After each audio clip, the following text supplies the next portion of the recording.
My wife let her addict ex move in and lied he was her brother. I exposed the truth to her entire family. I am a 32-year-old man, and I have been married for just over a year. I know it has not been long, but here I am, telling my story anyway. We met about 3 years ago. For the sake of privacy, I will call her Renee. She was 28 at the time. When I met her, she was new to the city and trying to get her start. Her goal was to become a fashion designer in Hollywood, but her parents were against it. They thought Hollywood had a bad reputation and wanted her to join the family business instead. Rather than giving in, Renee left her hometown, moved to California, and took an internship in the fashion industry. I work in advertising, and part of my job involves working with clothing brands that design outfits for commercials. That is how I first crossed paths with Renee. Even though she had just started at her company, her manager brought her into client meetings because she picked things up quickly. After a few months, Renee started handling our account on her own. That is when things between us shifted. What started out as work meetings turned into dinners, and then into dates. What drew me in was how determined and strong-willed she was. She had basically cut ties with her family to chase her dream. Her parents nearly disowned her. She had left everything behind to follow her own path. Because her workplace had strict policies about dating clients, we kept our relationship private for a while.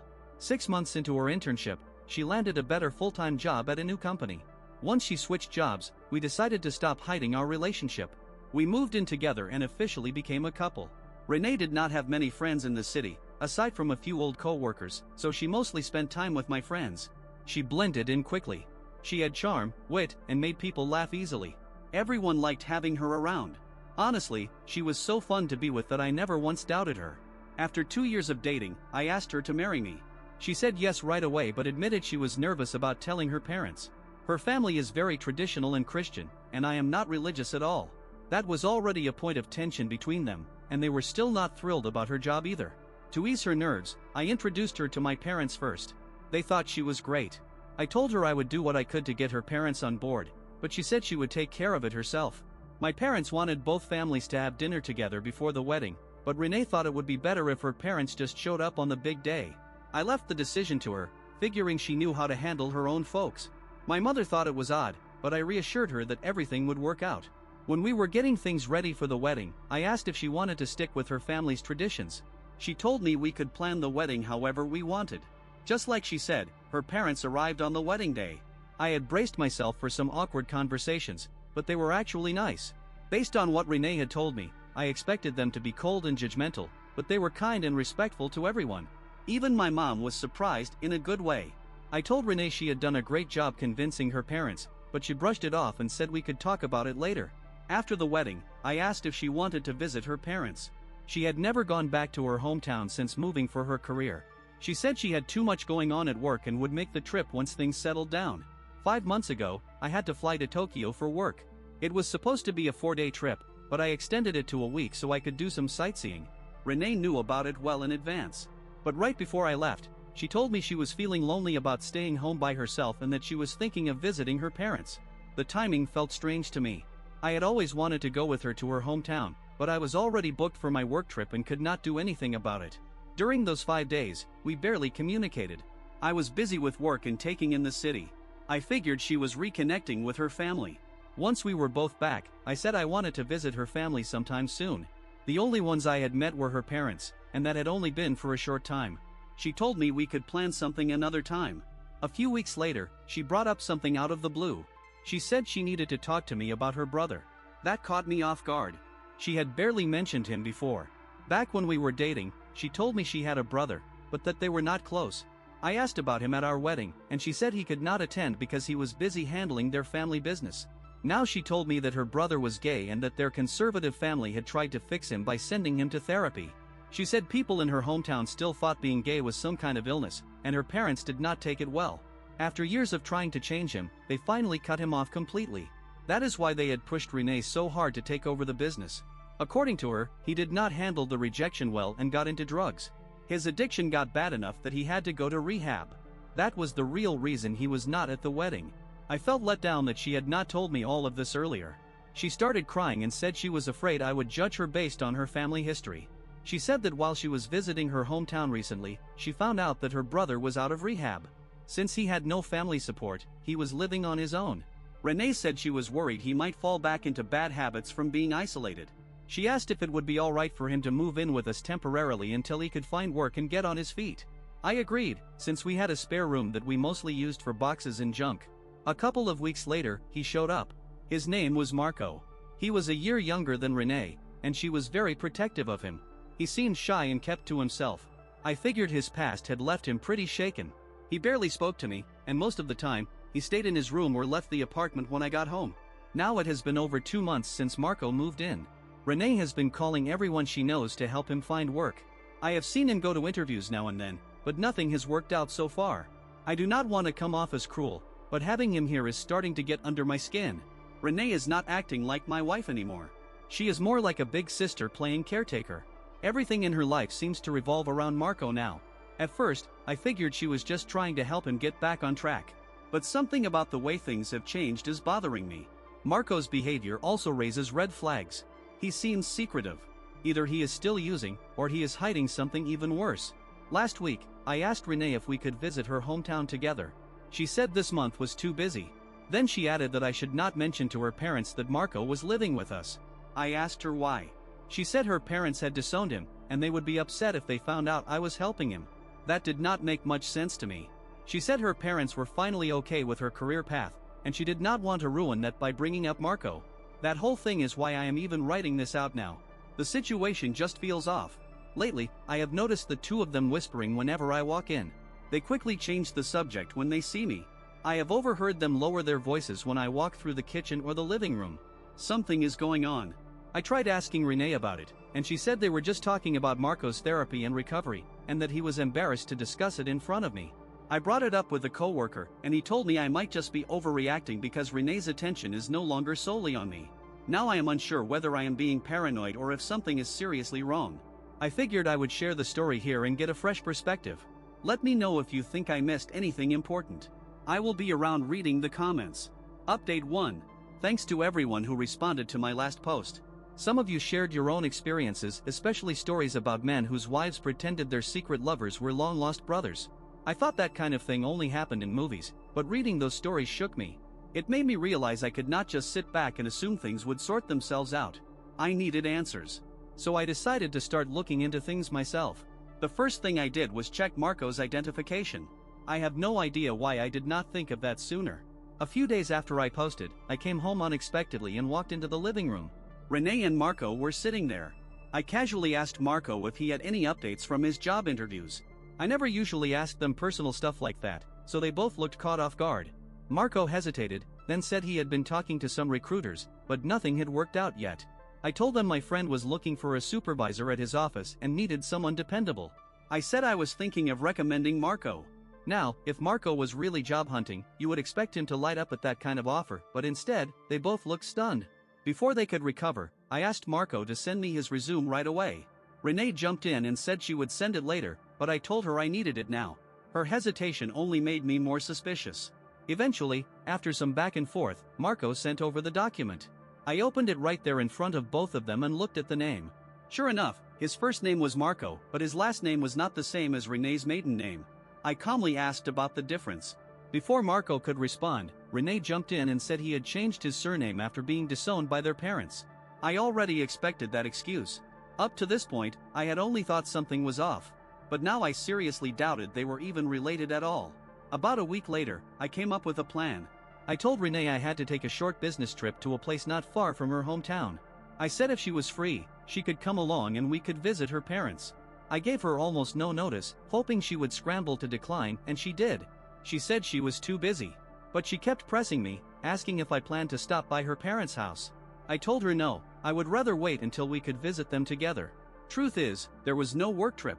I was going to her hometown to meet her parents myself and get to the bottom of all this. I had found their address from her government-issued ID. When I arrived, I told them not to mention anything to Renee. I said I was putting together a surprise for her birthday, which was coming up in 2 days. I pretended the visit was just to invite them personally. They welcomed me in without hesitation. While chatting, I brought up how Renee had described them: strict, old-fashioned, very religious. They just laughed and seemed to think it was a joke. As we kept talking, I asked a few careful questions about their beliefs, and it turned out they were not conservative at all.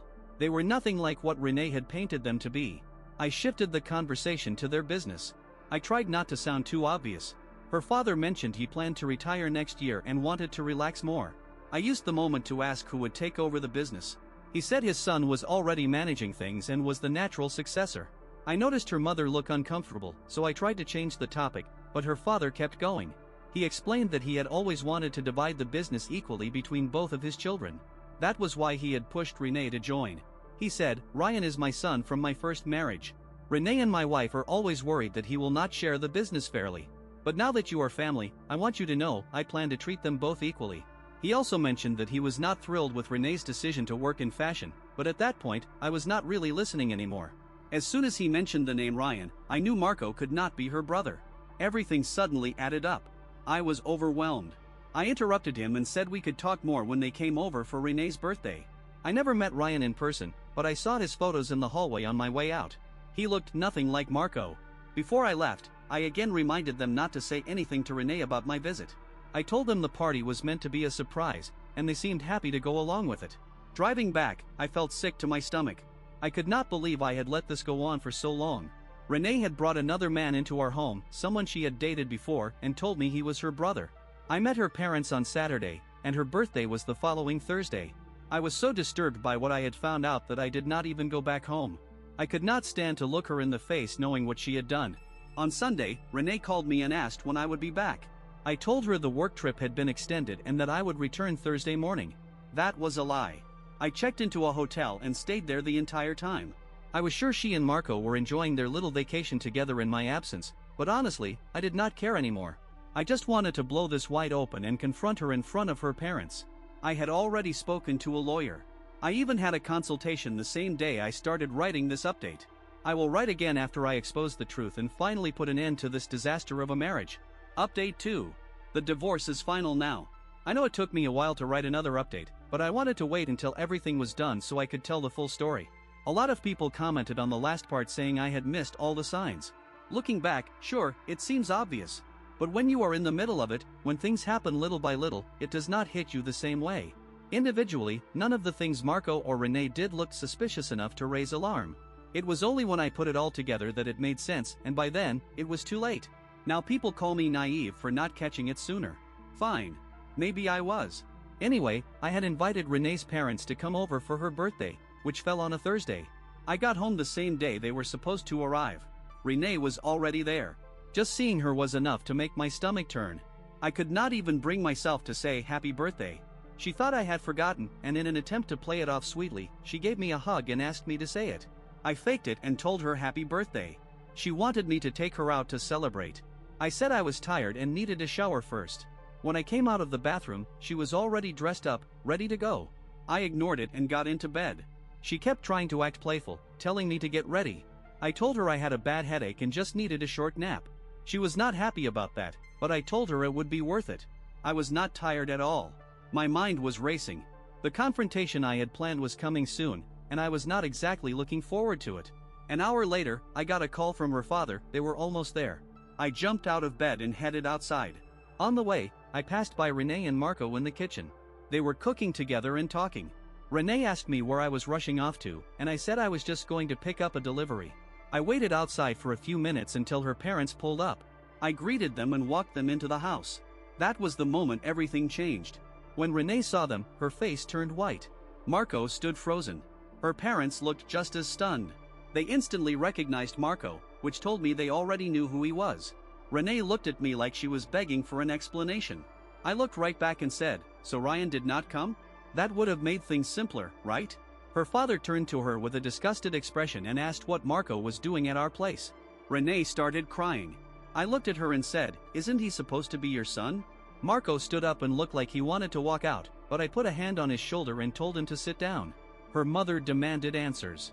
So I gave them the whole story, everything I knew, everything I had found out. Renee and Marco just sat there like statues.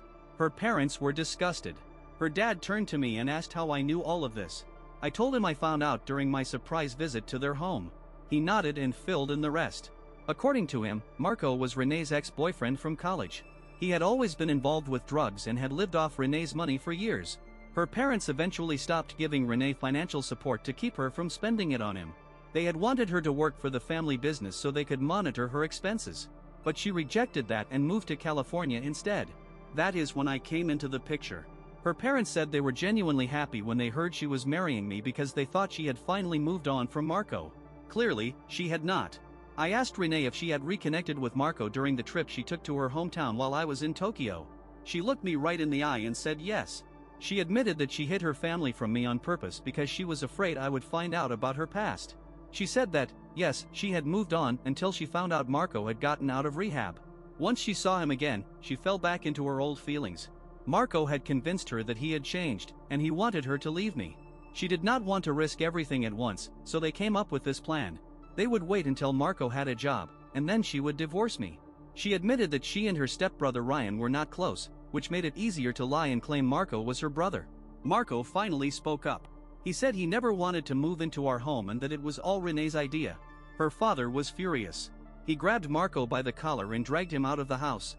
Renee cried and tried to stop him, but he ignored her. I just stood there. I could not believe how calculated Renee had been. The way she spun everything, the way she used people, it was something else. Her parents apologized to me. I told them they had nothing to be sorry for. This was all on Renee. I also told them I had already spoken to a lawyer and that Renee would need to leave the house immediately. She did not argue. She went into the bedroom, packed her things, and said nothing. Her father told her he was not taking her back. He said she made this mess and would have to deal with it on her own.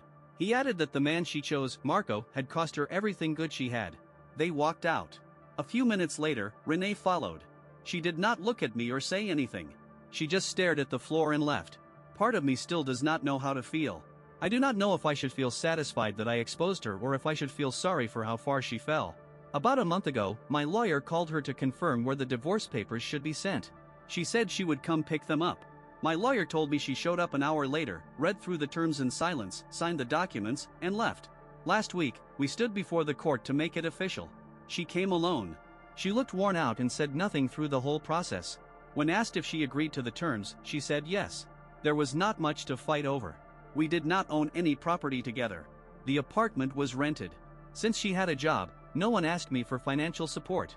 I could have pushed for alimony or taken her to court for fraud, but I did not. I just wanted it over. It was an uncontested divorce. I know some people will say I let her off too easy. Maybe they are right. But she had already lost everything, her husband, her parents, her reputation. There was nothing left to take from her. Yesterday, her mother called me. She asked if the divorce was finalized. I told her it was. She broke down and said Marco had started using again.